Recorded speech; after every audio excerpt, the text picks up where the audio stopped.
What's up, big fella? I'm just gonna come out and say it. I know for a fact I am not the only person that sits down on the couch after a long day of work to check my phone and check some of my notifications. It's meant to be only 5-10 minutes. And then I look up at the clock after I'm done and 2 hours has passed. Honestly, a little frustrating. It feels like you just got time stolen from you. And I absolutely hate just scrolling on random stuff that I don't really care about. But then we like to go around and blame the algorithm like it's their fault, right? Instagram, YouTube, Facebook, TikTok. We blame the algorithms. This is what they're supposed to do. Let me put it like this. Let's say you walk into Chipotle. I'm behind the counter. Then you say, hey, I would like a burrito, chips, and salsa. I make your burrito how you'd like it. You sit down with your chips and salsa and you enjoy it. You're like, dang, this chips and salsa is really good. Therefore, you come back up. I give you more chips and salsa. And you come back up again. And I give you more chips and salsa. Back again and again. And then you check your phone, check your time. You've lost 2 hours doing nothing but eating chips and salsa. So now you feel guilty, but you're mad at me for doing my job, for giving you what you asked for. That's why I find it so funny when people are talking about the algorithm on social media. My man,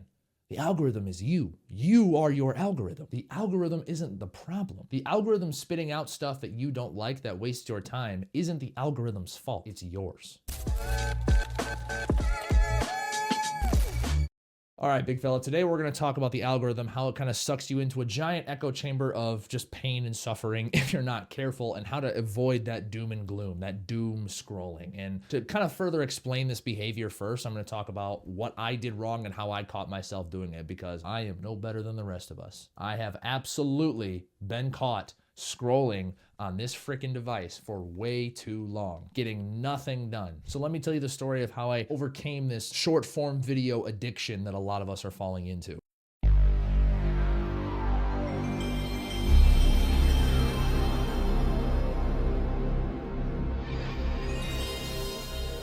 I am a gamer. I have been a gamer my whole life. I've been playing Call of Duty, Battlefield, Madden, 2K, just about everything. And back in 2024, I was playing a lot of Rainbow Six Siege. That's one of my favorite games. If it's your favorite game too, I'm sorry. But I got back into Siege after a long hiatus because of Jynxzi.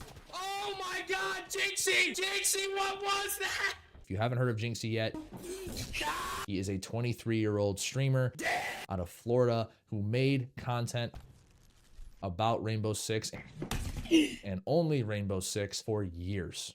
Dear Lord Heavenly Father, please give these gamers the love, strength, support, and positivity to not be toxic gamers and be positive, encouraging gamers in the game chat, please and thank you. Even though I'm not playing the game as much anymore, I'm still a huge fan of Jynxzi and I support him, and he's a really honest, funny guy. But the problem that I had with the content that I was watching on Jynxzi's channel was that it was getting me recommended more Twitch and Kick streamers. I want to preface this video by saying I'm about positivity and love for the world. But wow, I despise streamer culture. Streamer culture is one of the worst corners of the internet, in my opinion. Some of the biggest streamers are just absolutely taking advantage of their young fans, and it's insane to see. I was getting recommended clips from these other streamers. You good? Why are you asking me if I'm good? I told you so many times I'm good. So please stop trying to make it look like I'm not good. Okay. That's why I'm getting upset. Okay. But I'm perfectly fine. Okay, all right, let's go. That I don't even really enjoy watching on my short form content. And then I would just kind of get sucked in further and further and get to know way more about this useless streamer drama that was all manufactured. To be honest with you, it's just a bunch of spoiled rich kids just flexing on each other all the time and showing terrible examples for younger people. Brain rot, rage bait, all going towards a young audience. And I hated what I was seeing, but I kept watching. And this went on for 3, 4, 5 months because I was so interested in Siege, and that was like my go-to way to decompress after a long work day. I would just scroll on social media and just be kind of forced fed these other clips, but I was still consuming the content. I was losing focus, I was losing sleep, and I was getting more distracted from my work more and more. I work from home. This thing can be right next to me at all times if I want it to, which sounds great in theory, but when you're trying to get a lot of stuff done and you're trying to build a huge message, it's a terrible, terrible thing. And I see a lot of us young people struggling with this. People getting obsessed with celebrity gossip and celebrity beef that's all fake, but still continuously just scrolling and scrolling. And the reason these social media algorithms feel so addicting, even though half the time the stuff that we're watching we don't necessarily enjoy. I deliberately entered a thread full of things that I do not like, and now I'm mad. How could this be happening to me? It's for a few reasons. Number one, your brain is actually wired to react to negativity 5 times more than positivity. Your brain is also wired to lean on familiarity. Think about this for a second. The reason that you feel so much comfort when you pop on TikTok or Instagram Reels or YouTube Shorts, it's because it feels familiar. All the topics, the creators, and the niches that you're interested in feel familiar, so it feels safe. When you first get approached with a new situation, your brain almost never wants it. New almost always means uncomfortable. That's why change and building new habits is so difficult. And familiarity is feeling like safe and comfortable. And to explain the root of this, I'm going to paraphrase one of my favorite quotes. People will choose a familiar hell over an unfamiliar heaven. Even if you don't like or feel good about the content that you're watching, your brain is subconsciously going to choose that because it's familiar, not because it's good for you. Remember, you're the one watching, you're the one searching, you're the one liking and commenting. This algorithm does not control you. You control your algorithm. And I talk a lot about blocking out negativity, making your feeds more productive and improving yourself and focusing on you. And I do believe that that's one of the easiest paths to fulfillment and living a solid life and improving yourself. But it does need to be said, there are some very negative issues that you probably need to have on your social media. It is important to be caught up with what's going on in the world. It's important to understand the injustices and find ways to help people. So just because you're scrolling on TikTok doesn't mean it's all going to be sunshine, rainbows, and motivation. There are going to be scary things. When the fires in California first happened, that was a scary thing to see and read, and everyone was talking about it. And that's completely fine. But here's the key thing that I want you to change. Awareness is good.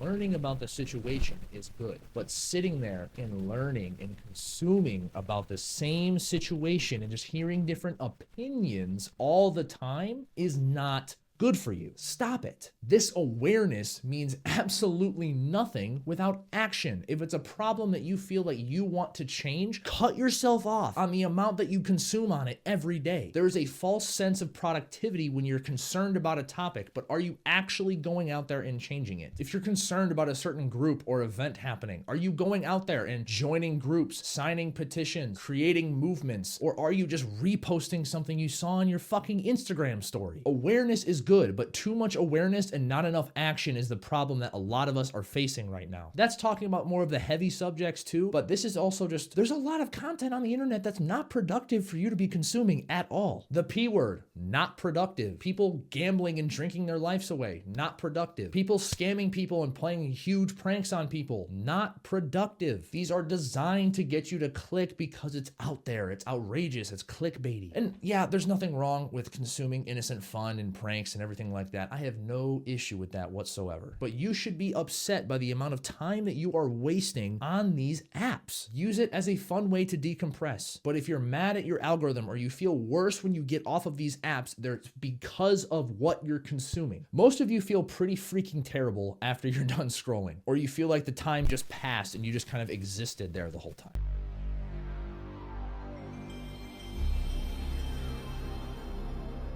And now I'm mad.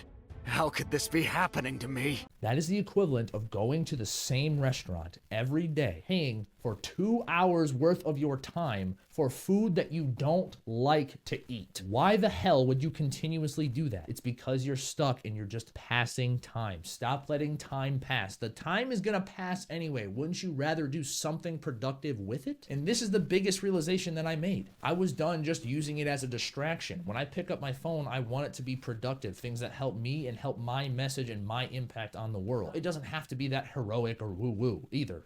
But just make it better for you. Make your algorithm good for you. Put your algorithm around things that you enjoy, that interest you, that you want to learn more about, not shit that wastes your time. So with all of that rant over, here are the 5 ways to break this algorithm sickness so you stop doom scrolling. Remember, in this situation, you are the patient, the doctor, and the sickness all in one. So this entire problem is all solvable within you. Number 1, No scrolling in the first hour of your day. This is something that I used to be really, really guilty of. I would wake up in bed, first thing, grab my phone instinctually, start scrolling, especially since I create videos on TikTok and Instagram.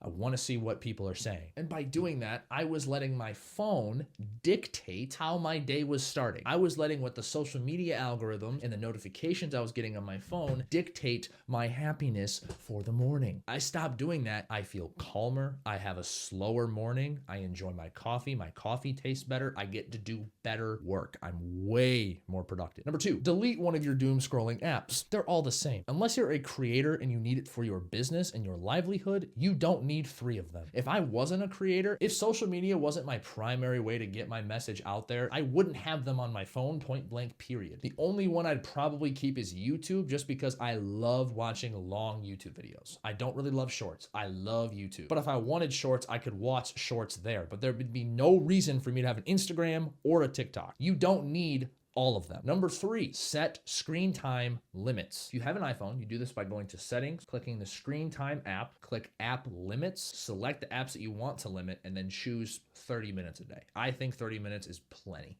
I do 30 minutes a day for TikTok and Instagram, and it does enough for me. And remember, I work on TikTok and Instagram, so I'm constantly responding to messages and posting content. So having that reminder helps me keep my overall screen time low. Is it easy to ignore? Yes, but it's about setting the barriers in front of you. It's about making it harder to scroll. Number 4, follow 3 new creators about topics you want to learn more about. If you like art, follow 3 more artists. If you want to learn more about history, follow 3 history accounts. If you want to learn an entirely new skill, search it. People don't realize how much your algorithm is dictated by the terms that you search on the search bar. Most of my algorithm is fitness-based, finance-based, and like psychology-based, with some memes in there too. Казахстан угрожает нам бомбардировкой. Казахстан угрожает нам бомбардировкой. If I all of a sudden got super interested in surfing, astrophysics, and cooking, and I searched those terms up, I promise you, my feed would look different. Your feed moves quickly. Remember, you feed your algorithm. And then finally, number 5, I recommend creating more than you consuming. This doesn't mean you have to be a video creator. You don't need to, but create something. Create a painting, write a journal. This right here is one of the first things I create every morning. This is my gratitude journal. This is creating. This is just for me. No one's really gonna see this, but I'm creating, I'm writing, I'm doing something. This is a great way to start creating. I write down every morning 3 things that I am grateful for. I would really recommend it, but that's a whole nother video entirely. After doing these 5 steps, I feel so much better. I have way more focus. I spend way less time on my phone. I have way more time with my family, my pets. I get to hang out more with my friends because I'm just more aware. I'm more present. I'm here. I'm not running on autopilot anymore. So to wrap and summarize all this up, just remember that your algorithm is a mirror. If you hate what you see, don't blame the mirror. Change yourself. Blame yourself.